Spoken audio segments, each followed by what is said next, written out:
बर्बरी के विषय में 18 दिन की लड़ाई अगर किसी ने देखा है तो बर्बरीक ने देखा है।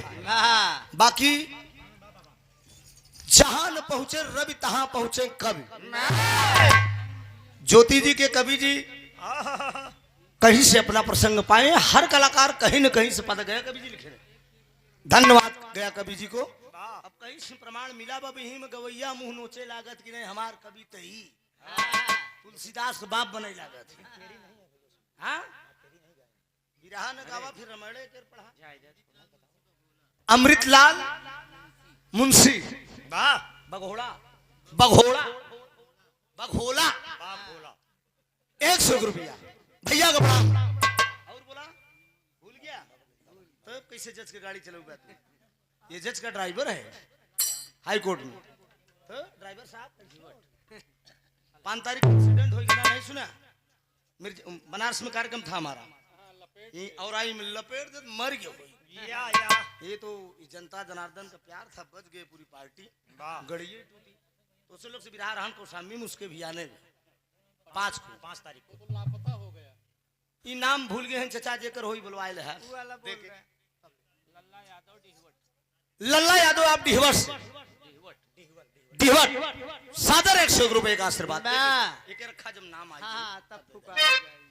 बड़ी खूबसूरत प्रस्तुति। अब वीर रस जहाँ जहाँ बिरहा हो तो तू वीरे रस गावत सोचत बेटा था कहीं ऐसा मन ढाल तो नहीं गया। सबसे प्यारा रिश्ता तो है समार है यो मालूम बा। कोनो गायिका से इतना प्यारा रिश्ता नहीं है। अरे बा अरे है खोलूंगा नहीं उसको डिब्बे में मैं बंद रखूंगा। कब खुलेगा वो? ठीक है कोई गलत संबंध से नहीं लेकिन रिश्ता है आप खानदान की हमारे हैं। अरे वाह ला एक मार मास्टर तो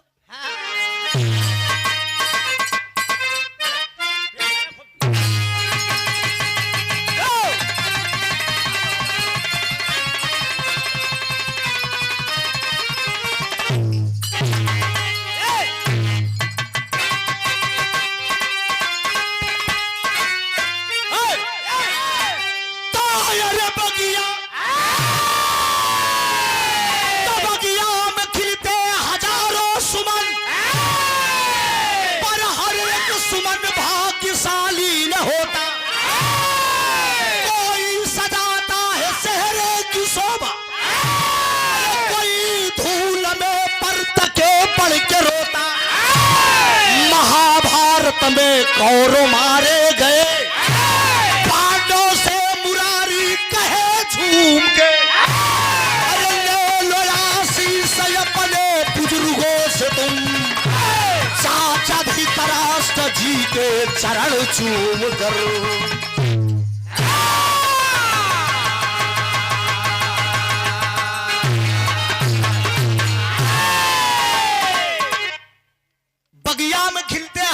सुमन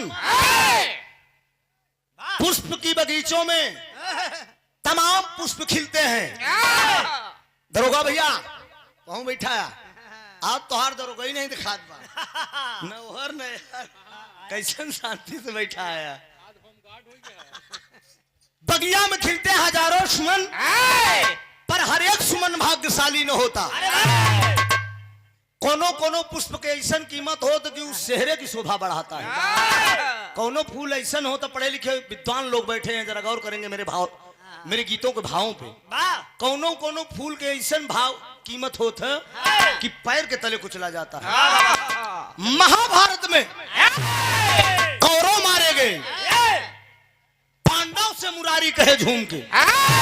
अरे बेटा गौर करेंगे अभी खाटू श्याम का दर्शन कलयुग में लोग करने जाते हैं।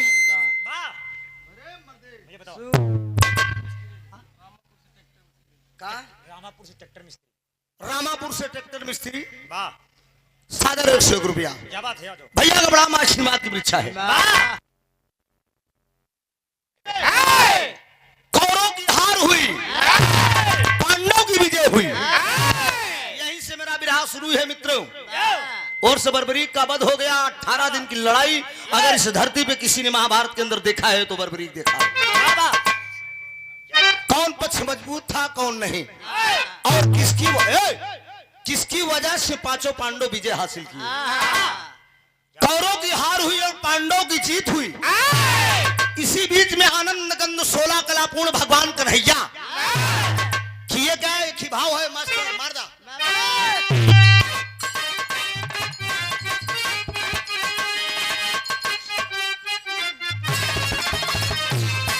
यह लाइन नाम कि अरे राहे वफा में मुझको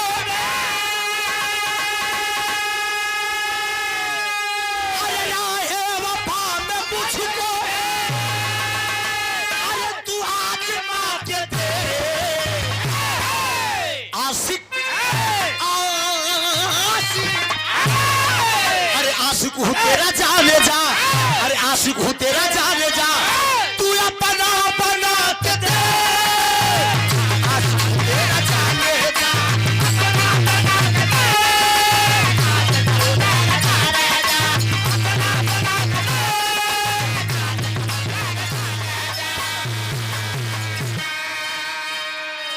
लिखने वाले ने लिखा है, जरा गौर करेंगे आप। अरे हिम्मत हो तो जंग में, अरे हिम्मत हो तो जंग में कभी पंजाबी लाके दे। आ जाएगा समझ में, अरे आ जाएगा समझ में, अरे जंगा मिला के दे। आ जाएगा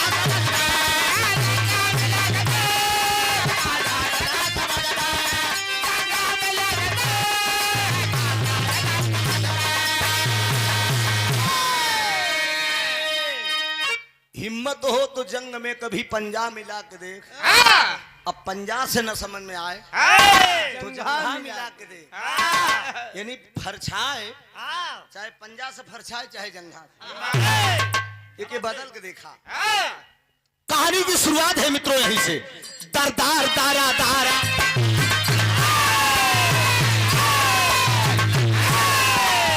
अभिमान ही वीरों का नासवान बना, अभिमान ही वीरों का नासवान बना, अभिमान से जो मुक्त है बलवान का। पांडव पधारे तुम धृतराष्ट्र के, पांडव पधारे तुम धृतराष्ट्र के आगे, पांडव पधारे तुम धृतराष्ट्र के आगे। करके सशस्त्र प्रणाम चूमने लगे, करके सशस्त्र प्रणाम चूमने लगे।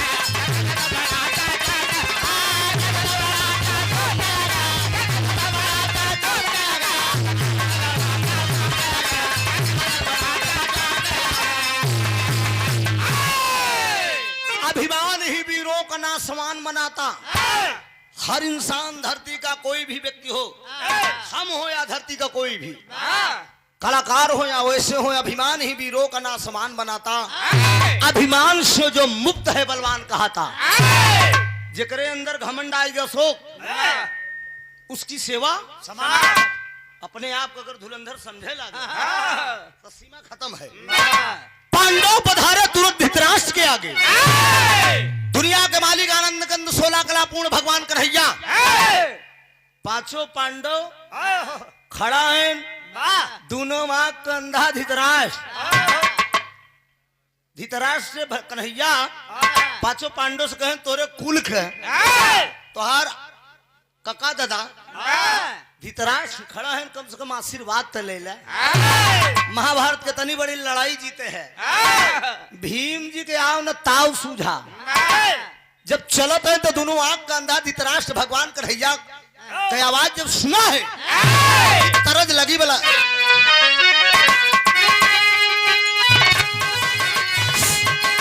वीर रस के सम्राट कलाकार स्वर्गीय बाबू रामदेव लाइन के गावत रहे। छोटे लाल जी तोरे अखाड़े तोरे गुरु जी गावत रहे या तो विजयी जी गावत या तो इलाहाबाद में कबो कबो छोटे खिसियाए के हमसे भी रहा होत रहन करवा डेम कहन कहन ए लवंडे अरे हमके तो पुरनिया में नहीं कैसन बोलत है। कच्ची पक्की ना ऐसा ना बोला भाई, हम बहुत इज्जत करते सियान है या इशारा हो। ये लाइन बम कि अरे चमनिया से गरिया, अरे चमनिया से गरिया, अरे छूटल यार झूलनिया के गुंडावा टूटल ये राजा, लेकिन दोनों आंख कंधा धृतराष्ट्र खड़ा है। और जब पांचों पांडव आशीर्वाद ले बदे जात हैं तो अनहरा बोला थका धृतराष्ट्र कहत गई से दया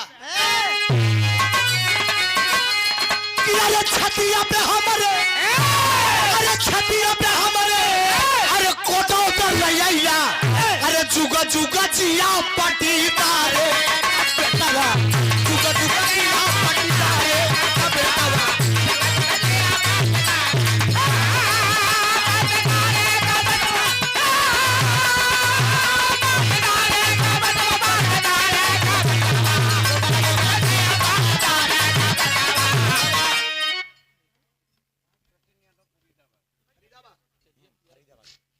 हमारे सचिन यादव जी फरीदाबाद की धरती से माल तो सब तोहरे ससुरारी में झरी गया, सब ज्योति मसक दी। आपके पास रुपया बचा नहीं, हम सब देखत है।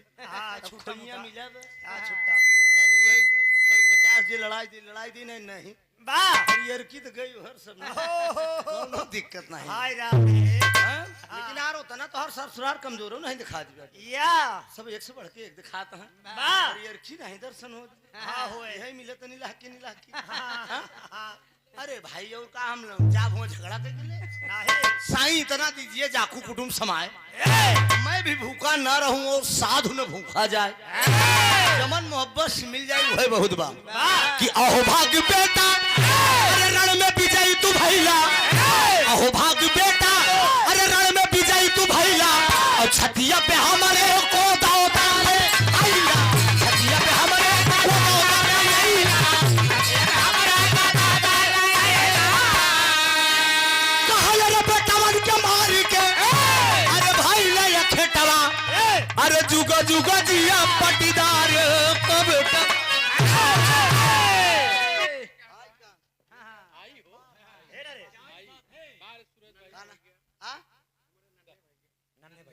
नन्हे भैया फरीदाबाद प्रधान जी के बड़का भैया कहे हुई बियादरी हो के मांगा तो दिन दे बियादरी बेचारा जब मंगते ही दे घाटे के पंडवई समझा हम जैसे महाबभन ने एकदम मुर्दों को नहीं छोड़ते। सादर 500 रुपया का आशीर्वाद हमारे प्रधान जी के छोटे बड़े भैया नन्हे जी। फरीदाबाद के धरती पे आपका बहुत अच्छा कारोबार है, बहुत बढ़िया सिस्टम है और आप लोग आए हैं, वंदन अभिनंदन है। मित्रों धृतराष्ट्र दोनों आंख कंधा आशीर्वाद देते पांचों पांडव को जिया बेटवा जिया, काहे तू चाय लेके आ गया मर्दे तो ये सब अपने चाय पिए में हमें लड़ेस दे देखे जान ला बस जा पीला भाई है अरे चला ठीक बा काम हो जाए ना, दिल बहादुर को जरूर दे जाए, बहुत चाय के शौकीन है। ए बेटा जियत रहा पटीदारे का लड़का है हमारे 100 बेटवन को मार के हमारे छाती पे आए है। भीम जी मगन हो गए कहन हमारे चचा दादा बुलावत है खलीफा काहे न जाए के हम गले लग जाए, एक ही तरह लगा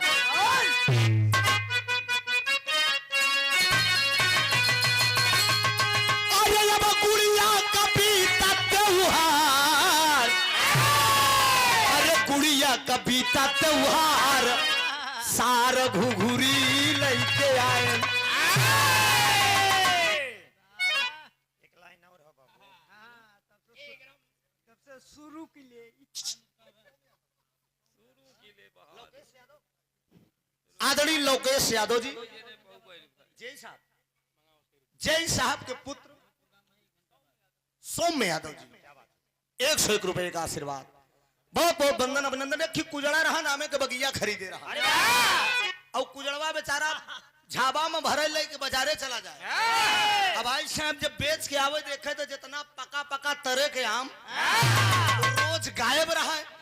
कुजड़वा सोचा था कि साला आम हम रोज दोपहरिया में रखाई थी, ये आम कम कैसे हो जाता। एक दिन डाली पर चढ़ के बैठ गया, डाली पर चढ़ के बैठ गया, कहा यार देखी थी आम तोड़े के आम रखावे जात है अशोक। प्रतापगढ़ में होवे करा था। कलमी आधा आधा किलो के आम। थोड़ा एक जोरदार जोरदार ताली बजाकर आप लोग सम्मान कर दीजिए।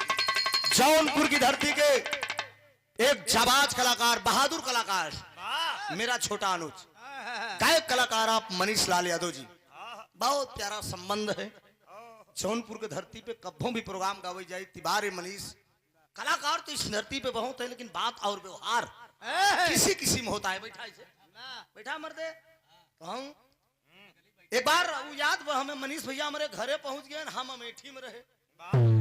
तो लड़का हमारे बेटवा फोन के पापा क्यों आए हैं, हम कहते हैं बात करावा के हैं। तो मनीष बोले कि भैया हम आ गए हैं, हमके बेटा पानी पिंगल करावा। हमके भैया हमें तो समय लग जाए घरे पहुंचे में, अमेठी से बहन निकला है। बहुत अच्छा कलाकार भी गंगा चैनल पे। इस बार फर्स्ट राउंड में तो मैं गया था 2017 में, लेकिन जो दोबारा हुआ था जिसमें धर्मेंद्र सोलंकी विजेता बने थे, हमारे वाले में तो बुल्लू मस्ताना बना रहे, बने मनीष भाई केहू, लेकिन जवन ख्यात 2017 में उजाला यादव त्रिभुवन के मिला, बिरले क्यों को मिला। यह बार जवन फिसल्टी मनीष के मिल गया। एक अलग प्रस्तुति थी, बड़ा खूबसूरत। हम लोग भी टेलीविजन पर बैठ के देखते थे पूरे परिवार के साथ। आज जब मनीष के नंबर आवत रहन तो ये होता था कि आज मेरा भाई गा रहा है। तो सुंदर पुष्पहार सादर 500 रुपए का आशीर्वाद, बहुत बहुत शुभ आशीर्वाद। अब देख लंबाई में तो हमसे बड़ा है, लंबा हमसे ज्यादा है, लेकिन उम्र में छोटा। यहाँ से तो भाई हमारे बिटिया बेटवा सब सयान हो गया। घरे जाके तू देखे न 4-6 साल बाद संधि वाला हो जा। बहुत बहुत वंदन अभिनंदन है। रीवा जिला से हमारे हुबलाल यादव जी गौतम 21 रुपए का आशीर्वाद, बहुत बहुत वंदन है, अभिनंदन है। कुजरवा कहा याद बता रहे लेकिन न जा। अब बैठा व पेड़े पर चढ़ के वही गांव में थी भाई साहेब लबर चटनी। लबर चटनी, ये लबर चटनी कैसे होती? ये हमें लगता रानी बाग में जाता है। पहुंची लपक के आम तोड़ ले, उजला डाली पर सकूद के कलाई पकड़ ले। तेरी बिटी नहीं की ऐसी आमे का बगिया तो हर बाप ससुर लगाए रहे। अब लड़कीवा कहा तो छोड़ देना है, हमार बड़ी बदनामी हुई। छैला क्या हीरे के लवंडा कहा काबा कहा अब खाई गऊ लंगड़ायाम, अरे अब खाई गऊ लंगड़ायाम, खाई गऊ लंगड़ा आम आम कहिया ले दे, खाई गऊ लंगड़ा आम आम कहिया ले दे।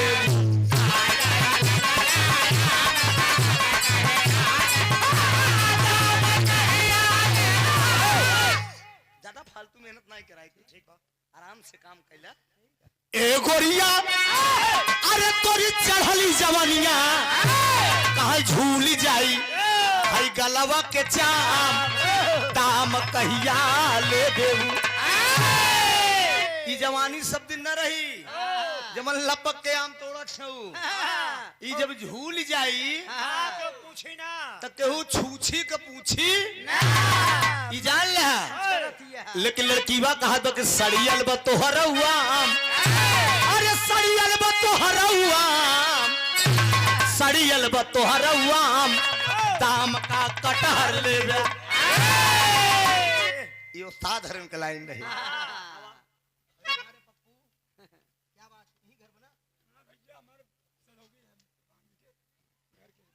सुंदर पुष्पहार बहुत समाया का आशीर्वाद पप्पू यादव जी, विराह के बड़े जाबाज हमारे बड़े भक्त हैं ये।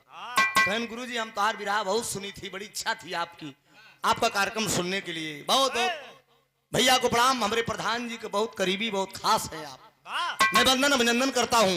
लक्ष्मी बाबू जी ई भीम जी दोनों आंख के अंधा धितरास आशीर्वाद दे दिए तो भीम जी मगन हो गए। अरे भीम जी भैले रसा विभोर, अरे अब भीम जी भैले रसा विभोर, अरे भीम जी भैले रसा विभोर जोर जवानी के जागल, भीम जी भैले रसा विभोर।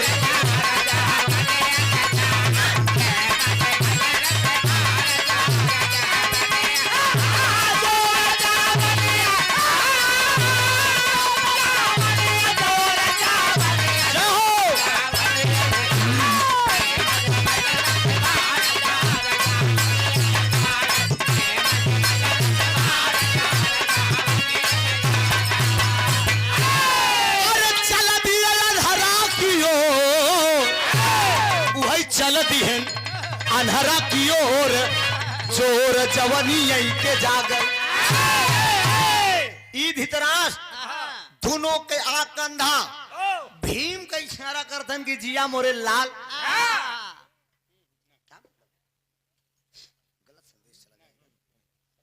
जिया बेटा क्या बात है? हमार हमारे पटीदार का लड़का है, आजा बेटा हम तो के गले लगाए ली। जब भीम जी जात हैं तो भगवान कन्हैया इशारा करन कहन काश कहाँ जात हैं? अरे कहन हमरे दादा बुलावत हैं धृतराष्ट्र, हम जाते में गले लगावे बरे कहा थे। भगवान कन्हैया भीम को समझाएन कहने के आन्हर जी समझा ए भीम तोहसे ज्यादा बलशाली बे, पाई जाए दाब दे तो चकनाचूर हो जावे। कहा तब कहा अगर गया कि तोहका दाबेश। भीम सोचत कि सूर सांगड़ के देखात कहाँ जब हम कताब दे कहे ने एक बार ओकरे कवारी में पहुंचे तो पावा ऐसे दाब दे कि करकराए कि एकदम पसुली हड्डी सब निकल जाए। भगवान कन्हैया एक माया रचते हैं मित्रों। माया क्या रच रहे हैं? लोहवा के भीम के बाजा वाले मूर्तिया, लोहवा के भीम के बाजा वाले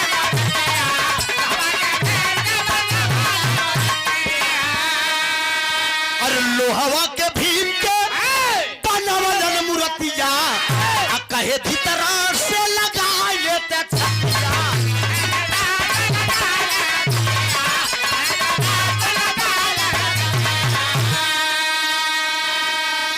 धरे जैसे सपवा के मोर जोर जवनी यही के जागल। पकड़ ले खिसियाई के लोहे का मूर्ति बना दिए भगवान कन्हैया अपनी माया से। एक लोहे का भीम तैयार कर दे। जब लोहे का भीम तैयार कर दे तो धृतराष्ट्र कहा तंग बेटा आओ। कहा हाँ दादा आवत है टेंशन न ले। ऐसे कहत जब भीम जी लगे पहुंच गए धृतराष्ट्र के तो लोहे वाली मूर्ति ठेल दे। जब लोहे वाले मूर्ति ठेले तो धृतराष्ट्र दोनों आंख के अंधा भीम समझ। जरा गौर करेंगे विरहा के सुनने वाले श्रोता बंधु, मेरे मुकद्दर के मालिक हैं आप सब, आप लोग भगवान हैं बाबूजी। कलाकार तो आप सबके बनाए बंदे हैं। गवैया कोनो भी कुछ भी गावे कितनों फेंकर के गावे अगर बात ना समझ में आवे पब्लिक के तो सब बेकार बा। दोनों आंख के अंधा धृतराष्ट्र वह लोहे का मूर्ति चपकाए के पकड़ ले। चपकाए के पकड़ के ओके लागेन दाबे। लोहे का मूर्ति में आवाज आवत चर्चा चर्चा चर्चा चर्चा चर्चा। भीम का धोती ढिलाइला कन्हैया इशारा करन कहन कस देखा था इ लोहे का मूर्ति है ढंग से दाबत बा। अब तोहे पाए हो तो कितना चरचरावा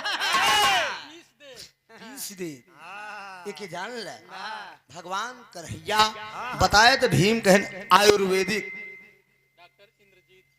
डॉक्टर इंद्रजीत जी आप पता बहरिया बाजार करनाईपुर 101 रुपए का आशीर्वाद है।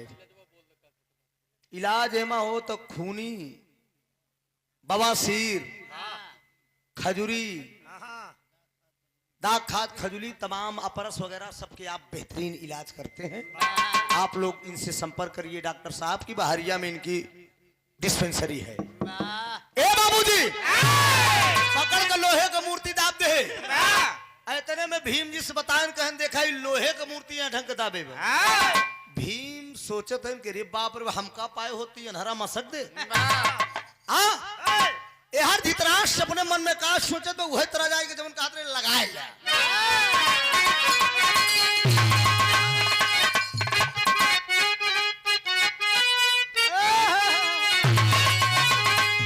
एक लड़की का बियाह भा ससुरे गई, ससुरे से नैहरे आए।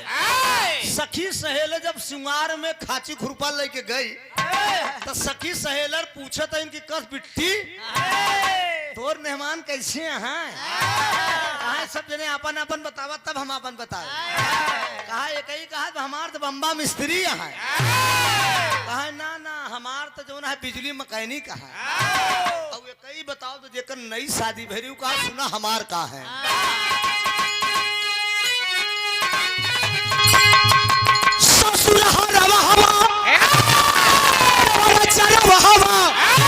अरे मोरा सैया सुतैना बचान पे हम बिका गईली एक जोड़ा पान के। हम बिका गईली एक जोड़ा पान के।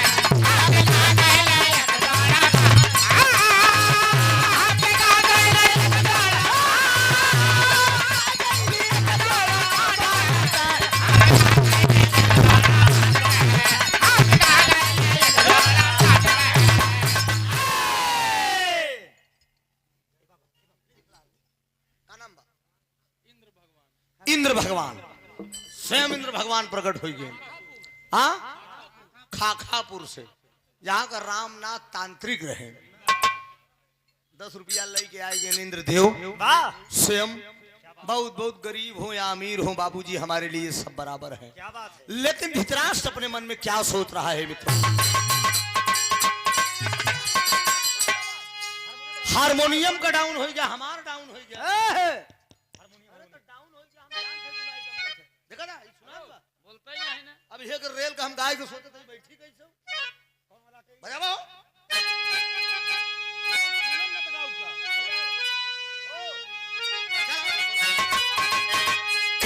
करे जवाब सरी क्या। अरे तू समन मारा बाहर राम के ओ या जयगिया काम।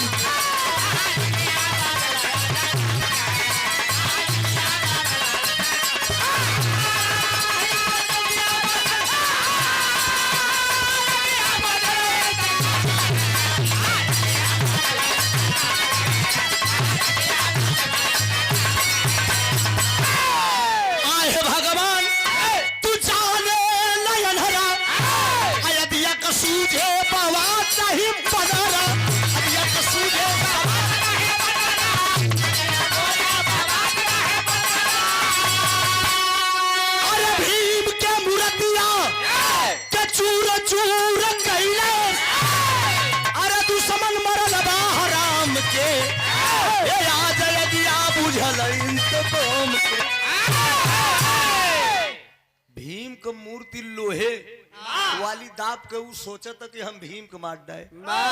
पांचों पांडवों में ये पांचों भाइयों में ये कम नहीं कह पाए हमार लड़का लेकिन हम कम कह दी। हम एक खिलाई बड़े चार ही बचा है लेकिन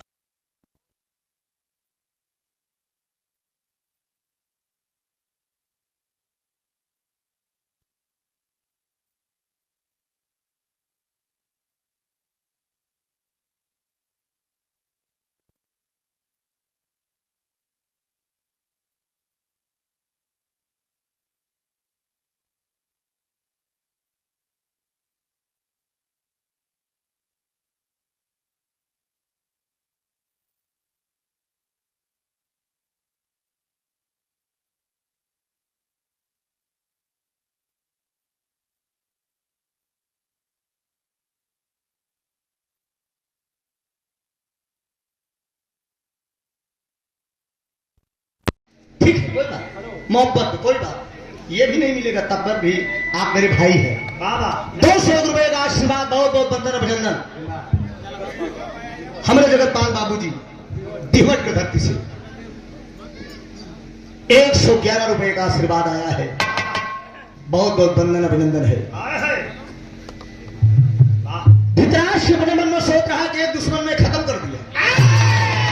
आई खबर धीरे धीरे गंधारी के पास पहुंच गई।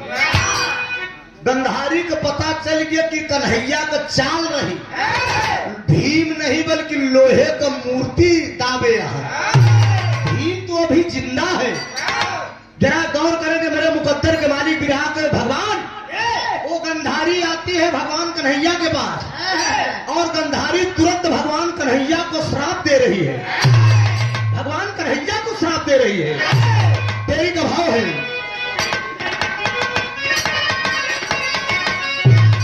अरे मोरे राम गंधारी उबल लागल यगिया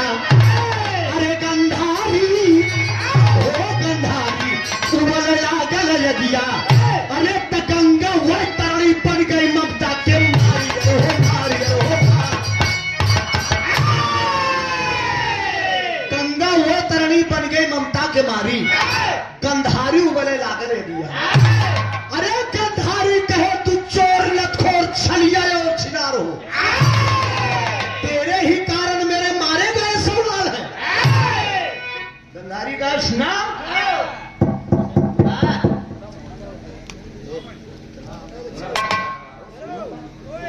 खत्म हो गया। अच्छा लगा था।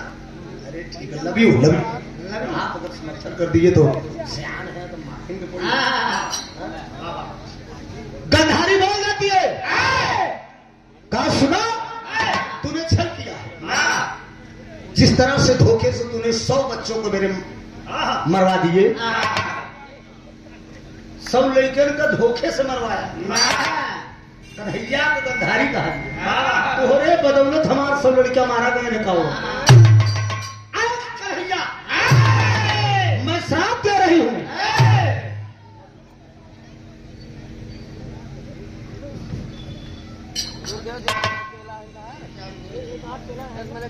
घनश्याम गुरु थरिया वाले सुंदर पुष्पहार बहुत हजारों रुपए का आशीर्वाद देकर आपने सम्मान किया, माला माल कर दिया, प्यार दिया, आशीर्वाद दिया, इससे बढ़ के क्या चाहिए। हाँ, सम्मान दिया और पुष्पहार दिया। परिवार हमारा रहे आपका, बगिया के माली बनकर आप जो है बगिया को सीखते रहे। कन्हैया मैं श्राप दे रही हूं, एक दिन तेरे ही द्वारा तेरे कुल का नाश हो जाएगा। अब कन्हैया का श्राप दे दे गंधारी, जब शराब लेके आवत खित तरत गलाइन बहु मुन्ना राजा।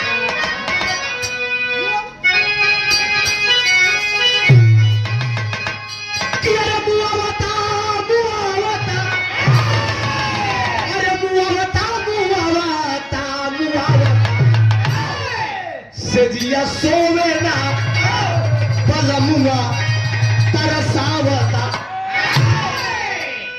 लेकिन भैया हो भगवान कन्हैया को श्राप गंधारी ने दे दिया। श्राप ले के कन्हैया कहाँ आए? अरे हस्तिनापुरी से श्याम, अरे सपने के यावले सुना हो सुनावले, ओ है तारी काम सरगुल खिलावले, ओ है तारी काम सरगुल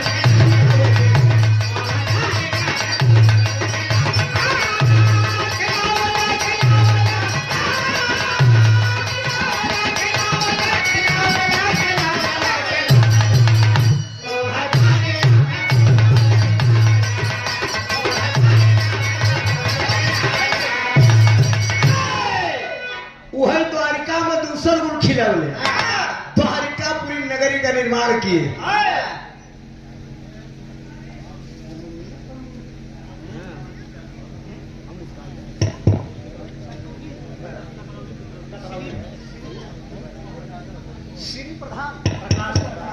श्री प्रकाश प्रधान, पूर्व प्रधान कहां से? ग्राम कतरौली से। सागर 100 रुपए का आशीर्वाद। बहुत बहुत बंधन पूरी विराह में चीचा तो हर करीश कुछ दूसरा सिस्टम तो नहीं गया ऐसे में लगी बिगाड़े हाथ धनवा के दुश्मनों से भी सावधान रहना चाहिए। हो सकता है ऐसा तो इस बात को नहीं, ये काम मत करना, हमारा का भी बड़ी इंतजार निकल जाए तरी है कहीं साथ कम निकल गया सब भाई है कहीं की तरह गोविंद नवाजी काम होगा ऊपर। हस्तिनापुरी से श्याम, हस्तिनापुरी से श्याम सांप लेके बोले बूढ़ा से के आगे सुनन लाई कावले।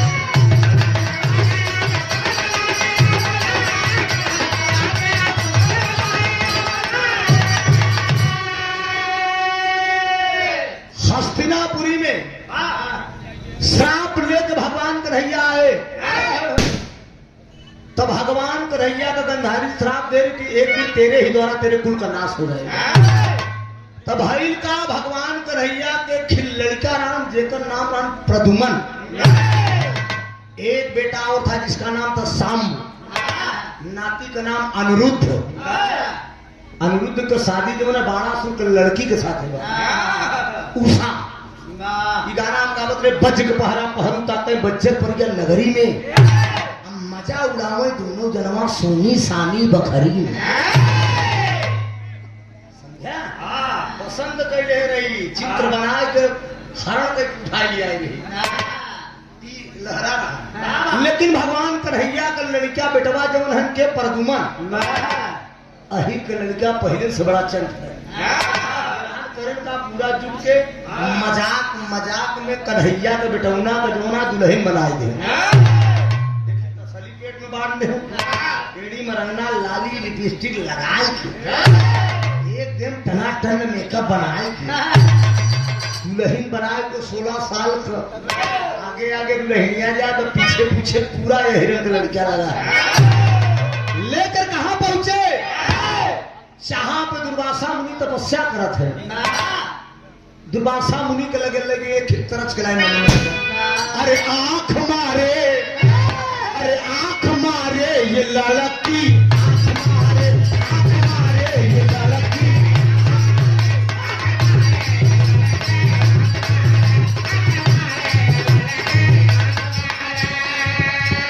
सीटी बजाए नखरे दिखाए बीच सड़क पे करके इशारे बुलाए हाय आंख मारे अरे काख मारे लड़का आंख मारे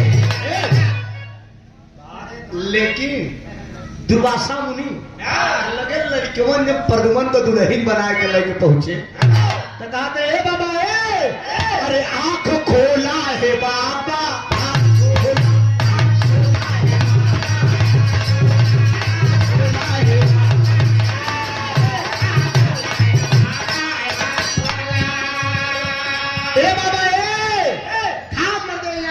बैठा है और दुर्वासा ऋषि तपस्या करे में मगन है ओम भगवते वासुदेवाय ओम भगवते वासुदेवाय गोविंद नाथ अखंड अनाप्या आदित्य जन्मा अनंत शक्ति वो तो 10 मंत्र का जाप शुरू करे यहाँ लेकिन लड़कियों कहा का मर्दे साधु सन्यासी तू तपस्या करत है एक सुंदर कन्या आकर खड़ी है सुंदर बाला खड़ी है देहू का आनंद लेला जवनिया में लेला कम बुढ़ैयों में लेला लेकिन तपस्या में मगन है लेकिन फिर लड़की कहा थे अरे आंख खोला है बापा खोला है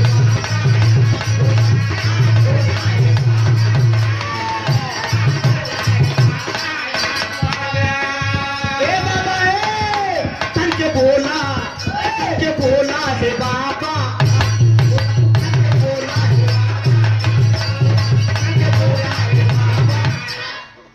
बाबा तपस्या कर छोड़ के यही को बाला को ध्यान दे बाला धुराता उठलाली धुराता माथे के विदिया सुखत हाँ एड़ी कर रंगना एकदम बाबूजी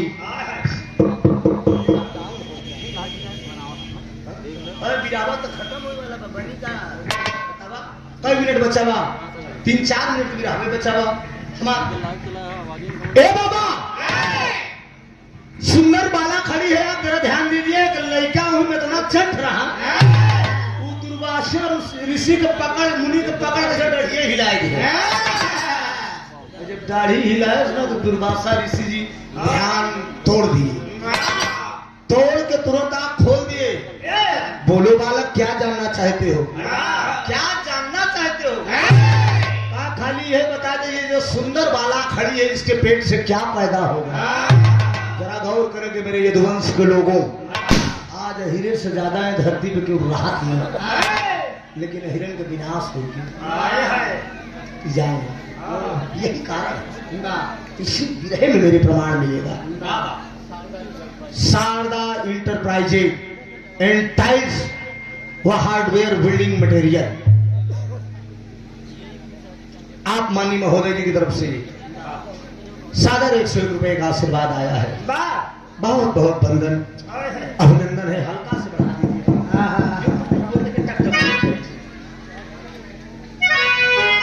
बोल दिए दुर्वासा मुनि बोले क्या जानना चाहे तो कहने के पेटवा से कहाँ पैदा हुई है बताएगा। दुर्वासा मुनि बोल दिए कि इसके पेट से जो पैदा होगा जरा सुनो पापड़ का भाव लगा।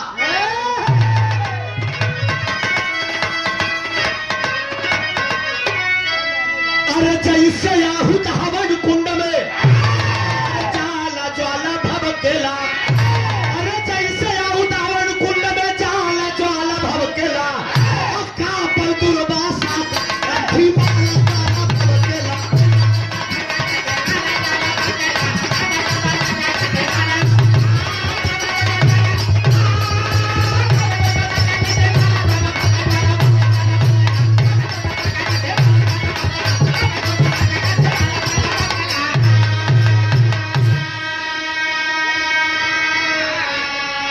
हमरे साधु यादव जी आप गाय भैंस के व्यापारी हैं सोमवारी से, तब व्यापारी है तो सुन ला हमरे घर के एकदम बगल बाजार लागत बा मोहरिया गांव में सोमवार को तगड़ा मेला लगता है और बृहस्पतिवार जो नया वाला मैं मकान बनवाया हूँ।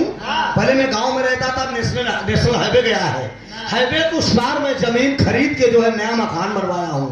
मेरे ठीक मकान के बगल में मेला लगता है सोमवार को और बृहस्पतिवार को। आप गाय भैंस लेकर आइए, बहुत बड़ा मेला लगता है उस बाजार के, समझो मैं मालिक हूं।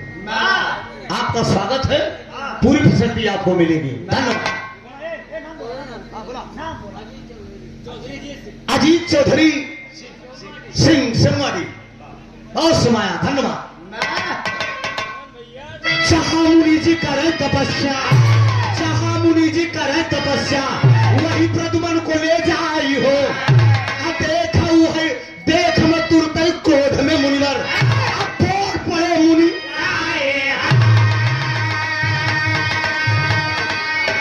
अरे यही बने यदुपात सजहर के, अरे यही बने यदुपात सजहर के। अब प्याला ज्वाला भभकेला, काप दुर्वासा का कंठी, माला ज्वाला भभकेला।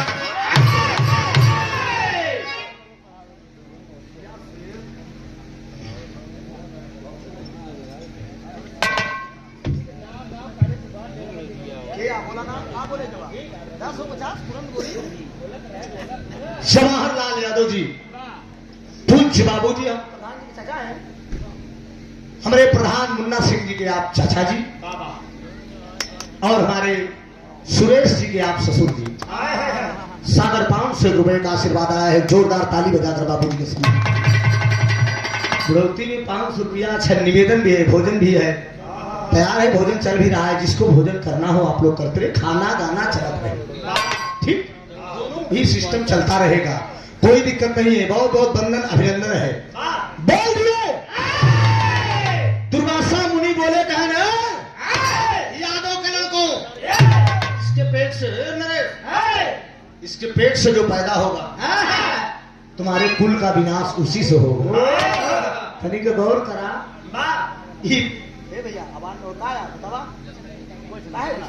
बाबू, हाथ जोड़ते, अच्छा दे इनाम दे,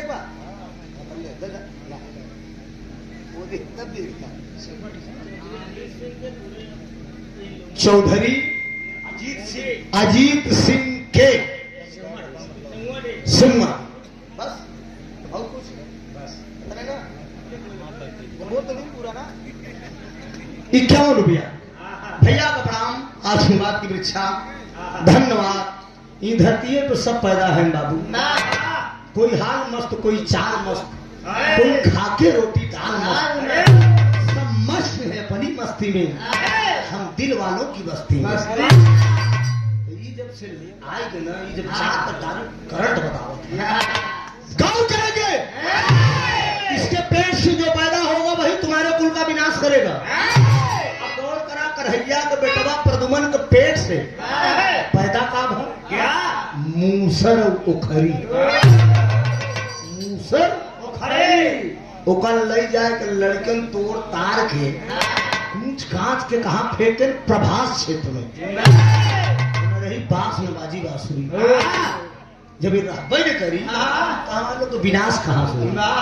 लेकिन गौर करेंगे मित्रों, सच्चाई छिप नहीं सकती बनावट के वसूलों से।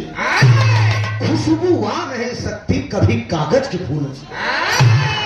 खैर खून खांसी खुशी, खैर खून खांसी खुशी, पैर पीत मधिपान, और रहीमन दावे ना गवे जानत सकल जहां। बिना पिए रहा अगर कितना छिपावा कितना मुंह बंद करा, लेकिन लोग जाने इस हाल की ना। वैसे खैर खून खांसी खुशी, पैर पीत मधिपान, रहीमन दावे ना गवे जाने सकल। श्राप दे दिए, मूसर उखरी पैदा होकर तोड़ तार के ले जाकर प्रभात क्षेत्र में फेंक दिए। समय का चक्र आया, उसके बाद होता क्या है आराम।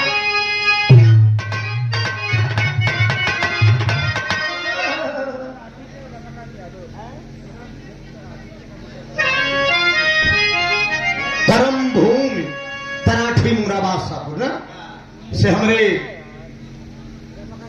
रमाकांत यादव जी माननीय महोदय जी की तरफ से 100 रुपए का पुरस्कार आशीर्वाद की परीक्षा।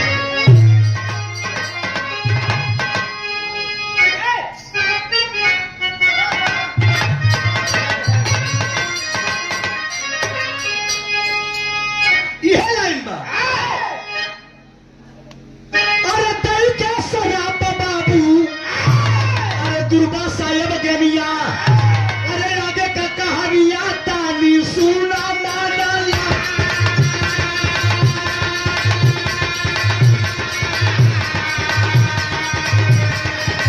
नगर में खासा या पत्थर में हो भी लगा,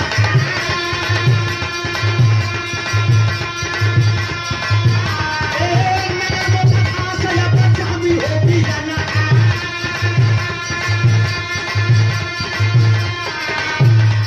दुश्मन के मारो है तारे सीरी,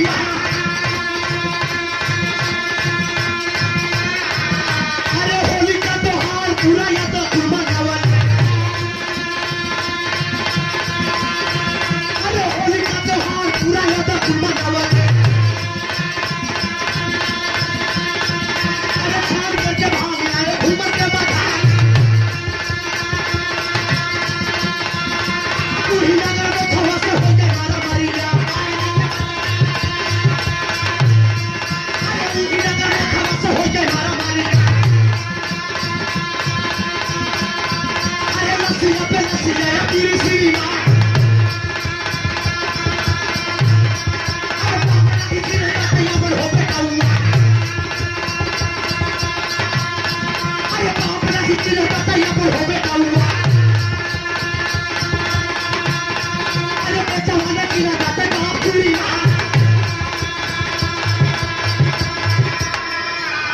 अरे देखे बलराम ये बने, अरे कुल के बिना समा, अरे मुड़वा पटक के आपन तोड़ दिया ले साथ।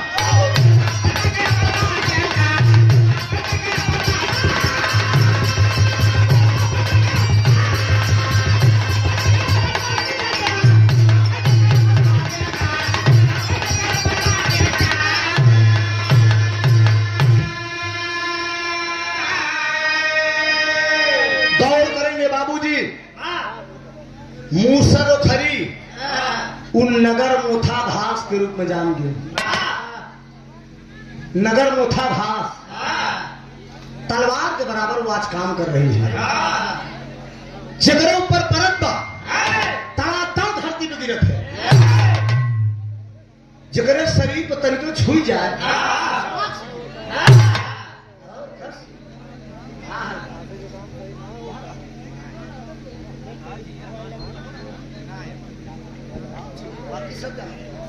नसीरपुर सबरे धीरज मुन्ना जी जो नेता मकान हमलोग मारे में पड़ोसी है, ये लेकर रोड घोल ले घूमत रहे चंठा पहन के पूरा सलामी दागर की कर चचा देखें तो चला कहना बिरहा गाँव थे दादरी बिरहा सब बनाए। हां बिरहा तो हमारे पास है का बहुत समाया का पुरस्कार माफ शुभ आशीर्वाद बा।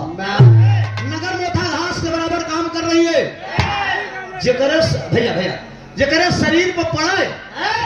हाँ बस बाबू इनका गाना सुनाई का है। हाँ बिल्कुल बिना सुने इनका जाएगी अगर ना ना गाए तो हम समर्थन कर ना हम लगा के वैसे खिटोरी की ना के ना भाई गाना गावत ताई पैसा लगता आओ बबलू दिहवर जाना भाई। अरे जनता है कौन मुखिया दिहवर से हमरे बबलू भैया यही बीमारियां खतरनाक और कोनो दिक्कत है लेकिन यही अच्छी बा सही में कितना शराबी मिल जाए तो ढेर दही देती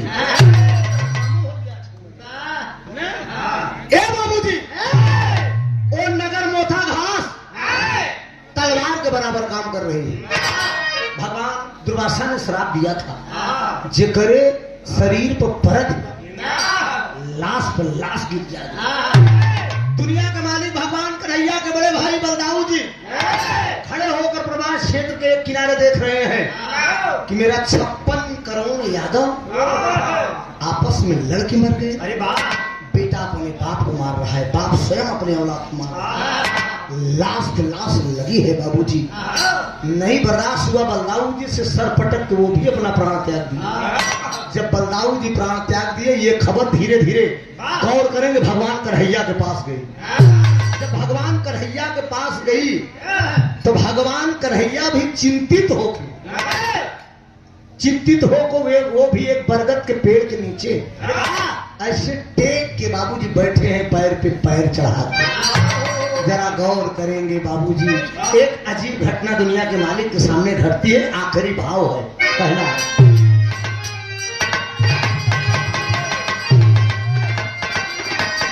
अरे कोई समझे अगर ये गोचर के सौ की कला, अरे कलाया अंगद पर पहेलिया चुकाया बदल।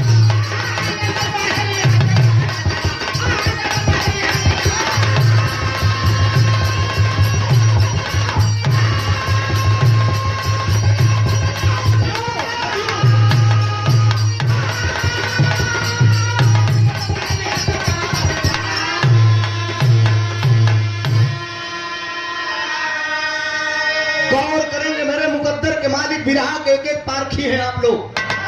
विराह का मतलब एकदम साफ। बाबू राम कैलाश बताओ कि बहुत ज्यादा नरियास विराह नहीं हुआ।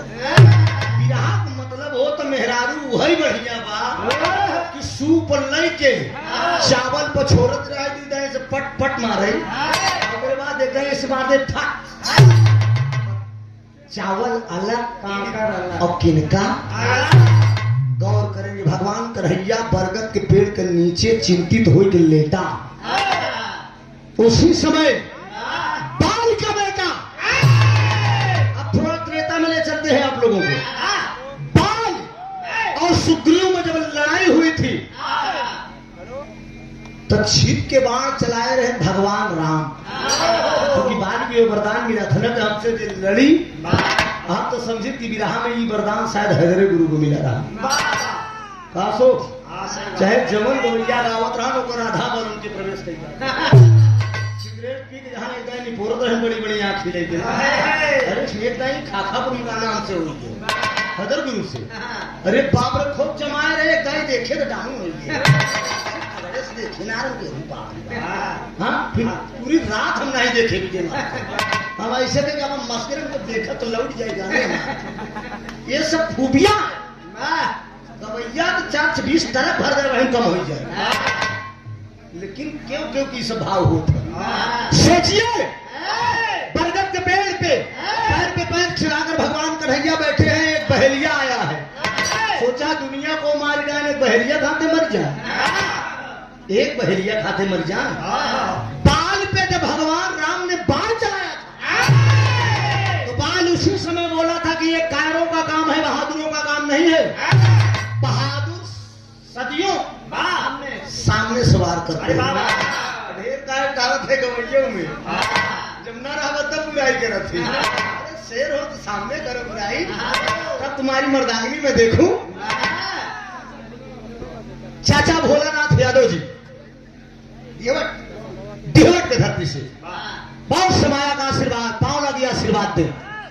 ए बाबूजी बस बस बस, हाँ टानिक टानिक शांत। भगवान राम ने जब सामने आए तो उसी समय बाल बोला था प्रभु ये आपने क्या किया। तो भगवान राम ने वरदान दिया था कि आपका जो ये बेटा है अंगद, समय आने पे ये त्रेता चला है, ये त्रेता के बाद द्वापर युग लगेगा। अरे मारा वाला दिन आराम से लेके जा, पिए खाए तो का करबे बेचारे, बेइज्जती करबे नहीं। उठ मेहरा सुनीत के अंदर तकलीफ हो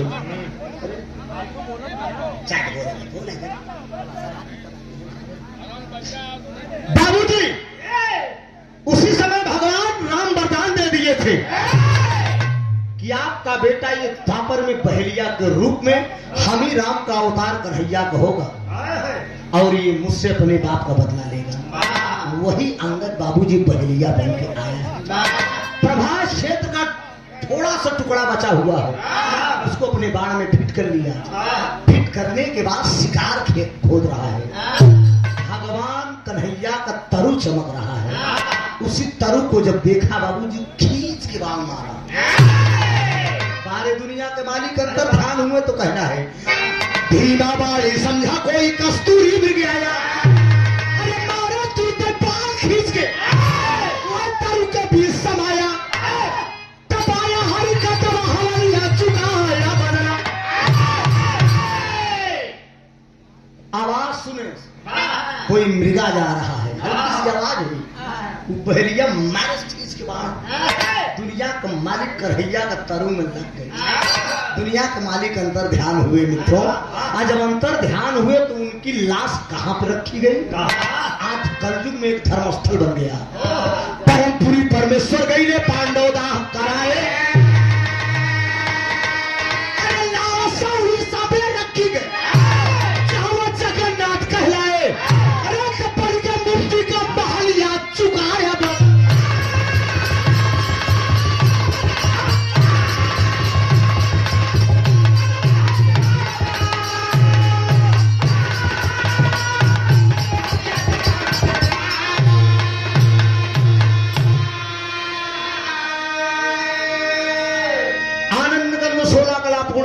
कन्हैया तो बहेलिया बाण चला दिया। अब भगवान कन्हैया की लाश उड़ीसा में रखी गई जहां पे आज कलयुग में जगन्नाथपुरी के नाम से प्रसिद्ध हुई। लोग अपने पूर्वजों का तर तारण करने के लिए बाबूजी जगन्नाथपुरी जाते हैं।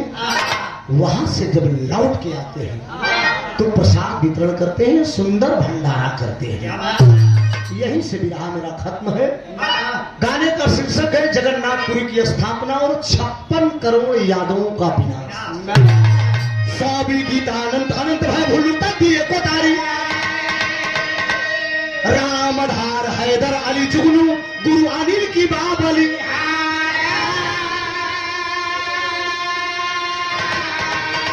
अरे गंधारी उबल लाग दिया कुमारिया या वही बात है। गंधारी उबल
हमारे राम लखन बिंद जी धन्यवाद।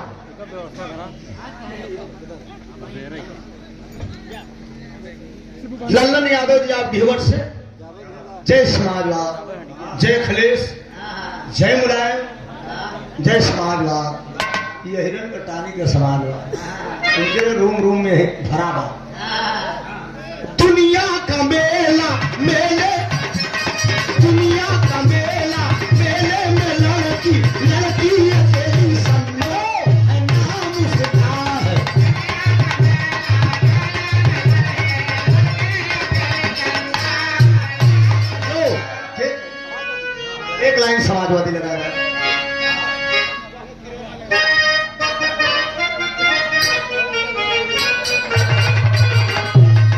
तरस के नाम के लड़के हैं मोहल्ले के शैतान मेरी लैला, अरे लड़के हैं मोहल्ले के, अरे शैतान मेरी लैला,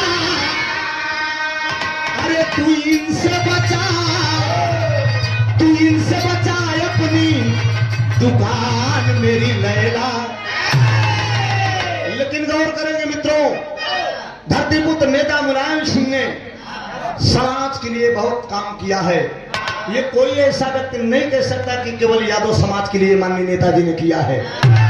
सर्व समाज के लिए नेताजी ने काम किया है। आजादी के बाद किसी नेता के आगे अगर ये शब्द लगा है,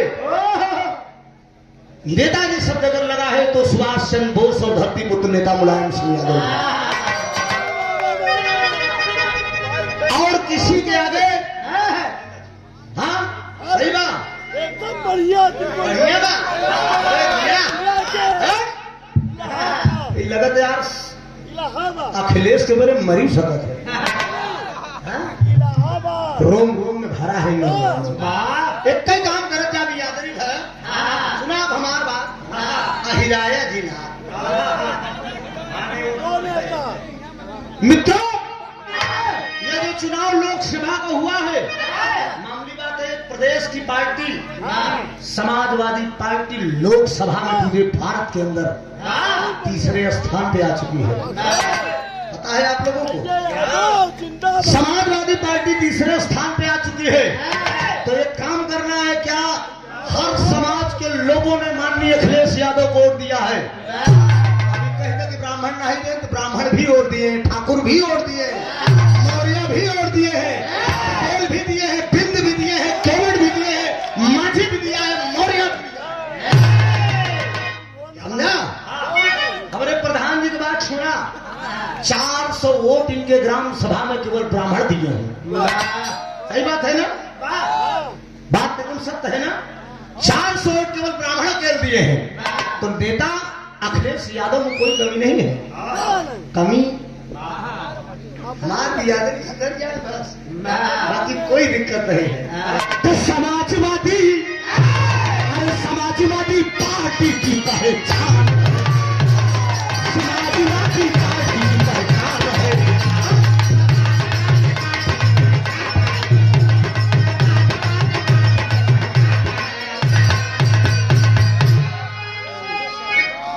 हमारे संतोष यादव जी 50 रुपया, मुलायम नेता मुलायम सिंह जी।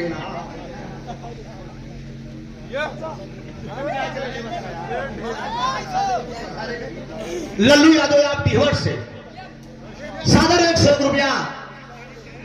जय मुलायम, जय अखिलेश, जय समाजवाद।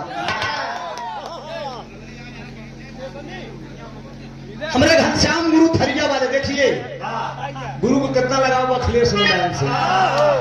समाजवादी पार्टी की पहचान है,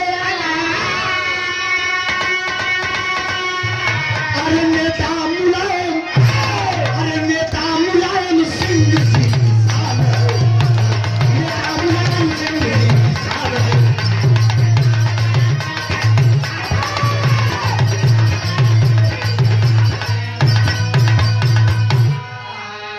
अरे चोरों से नहीं मतलब, अरे ना डाकू से है नाता, अरे चोरों से नहीं मतलब। अरे नौजवानों, हाई स्कूल के बच्चों, एक सवाल कभी आ सकता है, धरती पे वो कौन से ऐसा रक्षा मंत्री हुआ शहीद फौजियों की लाश घर तक पहुंचवाने का काम किया?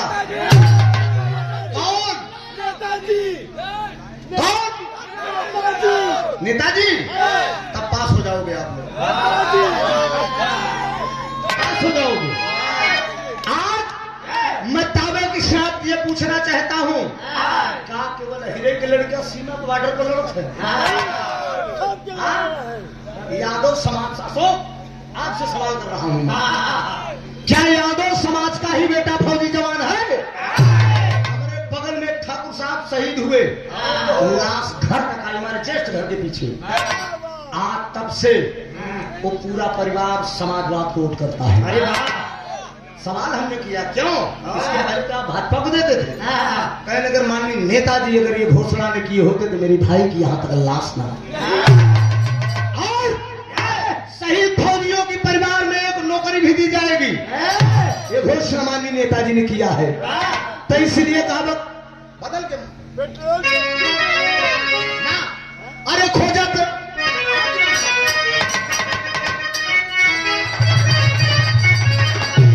अरे भाई हरे खोजत रहा प्यार भाई हरे खोजत रहा प्यार ऐसा नेता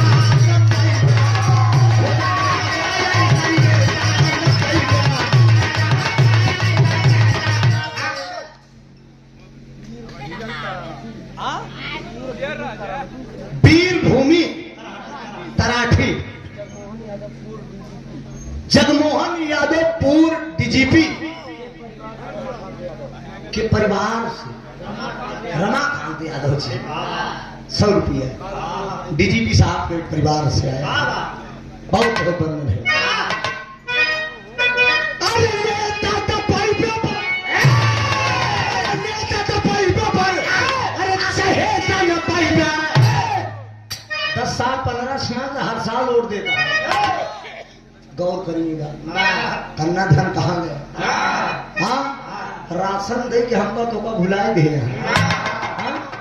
मैं कहता हूँ मैं कोई पार्टी का आदमी नहीं हूँ कलाकार और पत्रकार किसी पार्टी का नहीं होता है हमारे लिए पूरी पार्टी है जो नेता है वही मेरा नेता है इसकी सरकार वही मेरा नेता वही मेरा राजा लेकिन सवाल है देश हमारा देश का नागरिक होने के नाते अरे ये गल्ला खिया के ये कोटा से गल्ला देकर बताइए हमको आप अमीर बना रहे हैं कि गरीब बना रहे हैं हमको आप नौकरी दीजिए हम लोगों को नौकरी चाहिए कोई